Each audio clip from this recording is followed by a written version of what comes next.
Star தமிழின் face to face நிகழ்ச்சி தொடர்கிறது. இன்றைய ஃபேஸ் டு ஃபேஸ் நிகழ்ச்சியில் சர்வஜன அதிகார கட்சியின் கொழும்பு மாநகர சபை உறுப்பினராகிய கனக ரஞ்சிதன் பிரணவனோடு பேசி கொண்டிருக்கின்றோம்.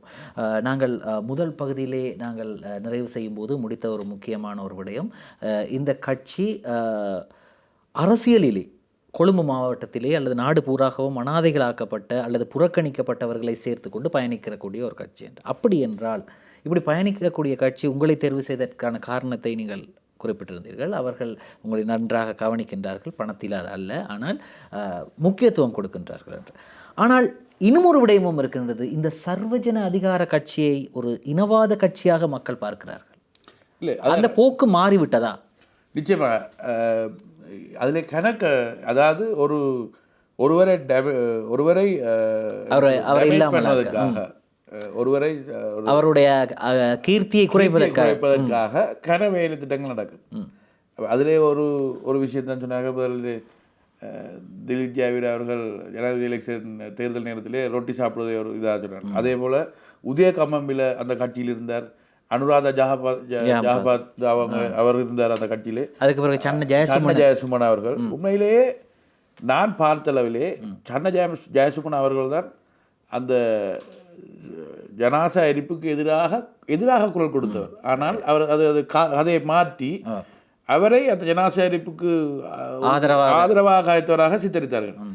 நீங்கள் எனக்கு தெரியாது, ஆனால் அந்த அவர்களுடன் பழகி பார்க்கின்ற பொழுது நிச்சயமாக அவர்கள் வேறு சிந்தனை உடையவர்கள். அவர்களுக்கு இது தேவையும் இல்லை, அரசியல் செய்ய வேண்டியதில்லை. அவர் ஒரு வைத்தியர், கலாநிதி. திலீப் ஜாவீர் ஒரு வியாபாரி, ஒரு தொழில் முனைவோர், கிட்டத்தட்ட அவர் சட்டத்தரணியும் கூட. 3 பாஷைகளும் தெரியும். எனக்கு நான் உங்களுக்கு வேண்ட காட்ட முடியும். நான் கொழும்பு மாநகர சபை உறுப்பினராக பதவி பிரமாணம் எடுத்த போது அவர் ஒரு சட்டத்தரணி என்றபடியில் அவரது முன்னிலை எடுத்தேன். அவர் தமிழிலே எழுதி தமிழிலே அந்த சீலை அடித்து தந்தார். ஆனால் எந்த ஒரு கட்சி தலைவரும் செய்வதற்கு தமிழ் மொழியிலே எழுதுகிறேன். நான் உங்களுக்கு காட்டக்கூடிய என்னோட ஃபோட்டோ இருக்குது. ஆக நான் சொல்வது என்ன சொன்னால், இனவாதம் என்பது, நான் என்னுடைய இனத்தை பற்றி கதைக்கின்ற பொழுது சில வேளை அது உங்களுக்கு புண்பட்டிருந்தால் நான் இனவாதி, சரியா? நான் உண்மையை கதைத்தால் நான் அதான் சொல்ல, அது வெகுசன ஜதார்த்தவாதி, வெகுசன விரோதி. இன்றைக்கு நாங்கள் இன்றைக்கு இருக்கக்கூடிய அரசாங்கம் அந்த நாட்களில் சொன்ன பொய்யும் அதனூடாக வரக்கூடிய விடயங்களும் தான் இந்த திலீப் ஜாவீரருடைய அந்த ஆன்டிஜன் வியாபாரம், ஜெயசுமன் அவர்களுடைய ஜனாசரிப்பு அப்படி. ஆனால் சில உடன்பாடான கருத்துக்களும் இருக்கிறது.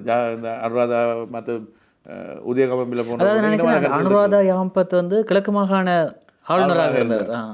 ஆக அது பிரச்சனை கிடையாது. ஆனால் ஒவ்வொருவரும் உருவாக்குகின்ற கதைகள், அதை காவி செல்வதற்கு சமூக ஊடகங்கள் இருக்கிறது, சரியா? ஆகவே அவர்களுடைய பார்வையில் எப்படியாக இருக்கலாம். எங்களை பொறுத்த வரைக்கும் நாங்கள் செல்வதற்கு இடமில்லாமல் சென்றது என்று கணிக்கலாம். ஆனால் இதை ஒரு சந்தர்ப்பமாகவும் பார்க்கலாம். நாங்கள் எமக்கான சந்தர்ப்பத்தை உருவாக்குவதற்காக இந்த இடத்துல சென்றோம். அது யார் என்ன சொன்னாலும் எங்களுக்கு தேவை, வாய்ப்பு இருக்கிறது, சரியான ஒரு சந்தர்ப்பம் இருக்கிறது. நாங்கள் தான் இதில் வென்றிருக்கின்றோம். ஏன்னா நாங்கள் தான் முதலில் நாங்கள் அந்த கொழும்பு மாநகர சபையினுடைய தேர்தல் காலங்களில் நாங்கள் இவர்களுடன் கதைக்கின்ற பொழுது நாங்கள் சொன்னோம், எங்களுக்கு தெரியும் இதிலே வெல்ல முடியாது. காரணம் என்ன சொன்னால், அலை அப்படி அனுர அலை அப்படி இருக்கிறது. அந்த சமயத்திலும் இருந்தது அனுர அலை இருக்கிறது. இங்கே கண்டதெல்லாம் அடித்து கொண்டு வர போகிறது. இந்த அலையிலே கண்டிப்பாக தெரியும். அதே மாதிரி தான் வந்தது. ஆனால் கொழும்பிலே கொழும்பு மாவட்டத்தில் 40 விதமான வாக்களிப்பு தான் நடந்தது. வளமையாக 70 to 80 வீதம் வாக்களிப்பு நடக்கும். 40 விதமாக நடந்தது. 30 வீதம் அல்லது 30 வீதம் 70 விதமானவர்களே 30 விதமானவர்கள் வீட்டுக்குள்ளே அமர்ந்து விட்டார்கள். அவர் வரவில்லை. அதாவது கொழும்பு மாவட்டத்தினுடைய வாக்காளர் அதிகமானவை ஐதேகாவுக்குரியது.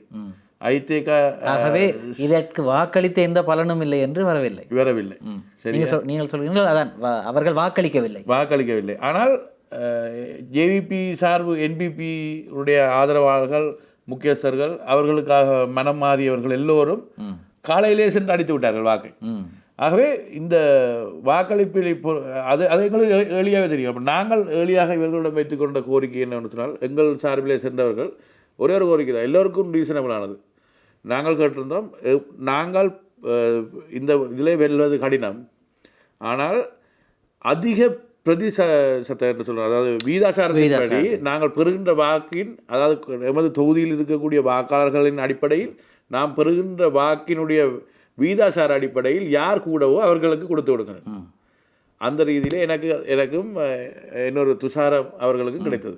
ஆகவே வீதாசார, அதாவது கொழும்பு மேற்கிலே இல்லை, பொதுவாக மாநகர சபை தொகுதியில் இதைத்தான் அநேகமான கட்சிகள் தங்களுடைய பாதுகாப்புக்காக பாவித்துக் கொண்டார்கள்.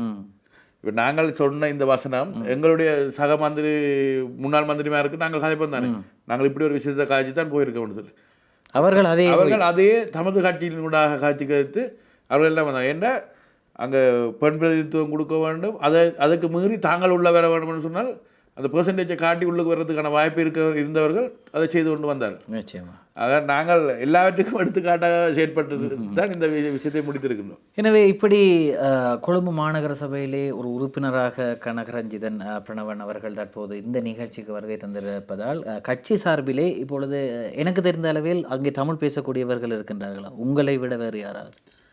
எங்களுடைய, அதாவது ஒரு பதவி நிலையோடு ஊடக பேச்சாளராக ஹசன் அலால்தீன் இருக்கார்.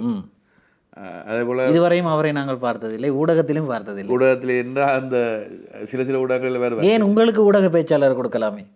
அப்படி வாய்ப்பு இருக்குன்னு நினைக்கிறேன் எதிர்காலத்தில். நிச்சயமாக. நான் அதான் சொன்னேன், நாங்கள் நான் எதையுமே தேடி போகிறது இல்லை, அதுக்காக வருவது என்றால் நான் எனது திறமையை காட்டி அவர்கள் மூலமாக அந்த சந்தர்ப்பத்தை வர வைப்பேன். என்னுடைய திறமையை காட்டுவதற்கான சந்தர்ப்பங்கள் இந்த இடத்துல கிடைத்திருக்கிறது. உண்மையிலே நாங்கள் இந்த சர்வஜன அதிகாரம் என்கின்ற கட்சியினூடாக தமிழ் பிரிவு ஒன்றை செயற்படுத்துவதற்கான வேலை திட்டங்களை செய்து கொண்டிருக்கிறோம். அப்பொழுது நிறைய புதிய தலைமுறை இளைஞர்களுக்கு வாய்ப்புகள் கிடைக்கும் உள்ளே வருவதற்கு. ஆமாம், கட்சி பணியாற்றுவார்.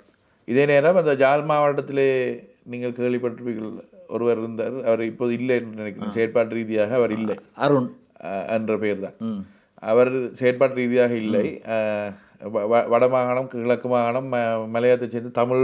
நீங்கள் யார் அருண் சித்தார்த்த சொல்றீர்கள்? இல்லை, அவர் தான் அந்த பேரில் ஒரு, எனக்கு அந்த பேர் சரியா, நல்லூர் கோயிலை பற்றி சர்ச்சையில் சிக்கிக்கொண்டார். ஆமாம், அது அவர் தான், அந்த நபர் தான். ஆக அது அந்த பேர் சரியா அருண் சித்தார்த்தா இருக்கலாம். நானும் அதை சரியாக எனக்கு தெரிந்த விதத்தில் சொன்னேன். சில நேரம் அவராகவும் இருக்கலாம். இல்லை, அப்படி ஒரு நபர் என்ற பேர் தான் நான் கேள்விப்பட்டிருக்கேன். அந்த நபர் செயற்பாட்டு ரீதியாக இல்லை, கட்சியோடு இல்லை. சில தனக்கான தற்காப்பு நடவடிக்கைகளுக்காக அந்த கட்சி பேரை பாவிப்பதாக கட்சியின் தலைமை சில இடங்களில் சந்தர்ப்பங்களில் கூறியிருக்கிறது. அவர்களை ஒதுக்கி புதியவர்களை எடுப்பதற்கான வேலை திட்டங்கள் எமது தேசிய அமைப்பாளர் தினம் அமனுகம தலைமையில் நடந்து கொண்டிருக்கின்றது. கட்சி தலைவர் திலீப் ஜாவிர் அவர்கள் சொல்லியிருக்கின்றார்கள். வைத்தியர் சன்ன ஜெயசுமன் அவர்களும் ஒரு பிரதி தலைவராக இருக்கிறார், அவரும் சொல்லியிருக்கின்றார். இது பற்றி நிறைய தமிழ் உறுப்பினர்களை உள்வாங்கி தமிழ் பிரதேச சபை மந்திரிமார் நிறைய இருக்கின்றார்கள் நமது கட்சியில். கிட்டத்தட்ட 220 உள்ளூராட்சி மன்ற உறுப்பினர்கள் இருக்கின்றார்கள் இப்பொழுது. அதில் தமிழர்களும் இருக்கின்றார்கள். ஆக இதன் அடிப்படையில் பார்க்க போன்ற பொழுது தொடங்கி ஒரு 2 வருஷத்துக்குள்ளேயே 240 பெரிய ஒரு விடயம். அத்தனை பேரும் மக்களோடு மக்களாக இருந்தபடியால் தான் அந்த புதிய கட்சிக்கும் சந்தர்ப்பம் கிடைத்தது. ஏற்கனவே திலீப் ஜாவிர் அவர்கள் ஜனாதிபதி எலெக்ஷனிலே நட்சத்திர குறியீட்டில் கேட்கின்றார். அதன் பிறகு மெடலுக்கு மாறுகின்றது. மெடலை கொண்டு சேர்ப்பதற்கு இருந்த காலம் குறுகிய காலம், மக்களிடையே சென்றது. அப்போ இன்றைக்கு சர்வஜன அதிகாரம் அல்லது சர்வஜன பலய என்கின்ற வசனத்தை விட மெடல் என்று சொல்கிறது நிறைய, அது மெடல் பார்ட்டி மெடல் கட்சி ஆண்டு கேட்கின்ற அளவுக்கு அந்த சின்னம் பிரசித்தமாக இருக்கிறது. அடுத்த மாகாண சபையில் நாங்கள் கொழும்பு மாவட்டத்தில் கிட்டத்தட்ட 3 அல்லது 4 ஆசனங்களை அடிக்கக்கூடிய வாய்ப்பை எதிர்பார்த்திருக்கின்றோம். ஆனால் நான் நினைக்கவில்லை எலெக்ஷன் மாகாண சபை நடக்கும் என்பது நான் நினைக்கவில்லை. தொடர்ந்து பார்க்கலாம். நான் நினைக்கின்றேன் கடந்த வாரம் கூட பாராளுமன்றத்திலே மாகாண சபை தேர்தலை நடத்த வேண்டும் என்று கட்சிகளின் பாராளுமன்ற உறுப்பினர்கள் பேசும்போது கூட இது தொடர்பாக பேசப்பட்டது. அதே போன்று திலீப் ஜெயவீர் அவர்கள் அரசாங்கத்துக்கு மிக ஒரு முக்கியமான ஒரு வேண்டுகோளை கடந்த வாரம் விடுத்தார் பாராளுமன்றத்தில். அதாவது திருகோணமலை விஹாரை விடயத்திலே அரசாங்கம் மெத்தன போக்காக இருக்கக்கூடாது, பௌத்த தர்மத்தை காக்க வேண்டிய அரசாங்கம் அதை தவறவிடக்கூடாது என்ற ஒரு விடயத்தை கூறினார். அதில் உங்களோட நிலைப்பாடு? இல்லை, உண்மையிலே அதனுடைய அடிப்படை அந்த கதைகள் பல வந்தது தானே. விகாரைக்குரிய காணி என்கின்றது பிக்குகளின் தரப்பு, கடற்கரை பாதுகாப்பு திணைக்களம் அல்லது அந்த கடற்கரை பாதுகாப்பு சம்பந்தப்பட்ட அரசு நிறுவனம் சொல்கிறது தமது எல்லைக்குட்பட்ட காணி என்று. இவற்றிலே ஒரு நீதிமன்றத்தில் வழக்கு இருக்கின்றது. ஒரு தரப்பு அதிலே ஒரு சிற்றுண்டியை வைத்திருக்கின்றது. ஆளுந்தரப்பு சொல்கிறது அது எதிர்கட்சியினுடைய அமைப்பாளர்களுடைய மருமகன் செய்கின்றார் என்று. இவ்வாறு பல விடயங்கள் இருக்கின்றது. என்னை பொறுத்த வரைக்கும் அந்த புத்தர் சிலையை அங்கிருந்து அகற்றியது அல்லது அதை இவர்கள் யாரோ ஒரு நாளில் திட்டமிட்டு கொண்டு வைத்தது, இவ்வாறான விடயங்கள் இனமுறுவலை கொண்டு வருது. அது நீங்கள் இந்த கடந்த 21ஆம் தேதி நடந்த அந்த பேரணிக்கு முன்னதான ஒரு செயற்பாடு, சின்ன ஒரு எண்ணெய் ஊட்டுகின்ற வேலையாக கூட இருந்திருக்கலாம். ஆனால் அது எவ்வளோ தூரத்துக்கு சாத்தியப்படும் என்று பட்டிருக்கும் என்றது தெரியாது. காரணம், மக்கள் தெளிவடைந்திருக்கின்றார்கள் என்பதில் ஒரு விடயம் இருக்கிறது. ஆக முன்னைய காலங்களை போன்று சில விடயங்களை செய்ய முடியாது. ஆகவே இந்த கட்சி தொடர்பான பல விடயங்களை நாங்கள் பேசிவிட்டோம். இனி அரசாங்கம் தொடர்பாக பேச போகின்றோம். எமது அடுத்த பகுதியில் பேசலாம். ஸ்டார் தமிழின் ஃபேஸ் டு ஃபேஸ் நிகழ்ச்சியில் ஒரு சிறு விளம்பரம்.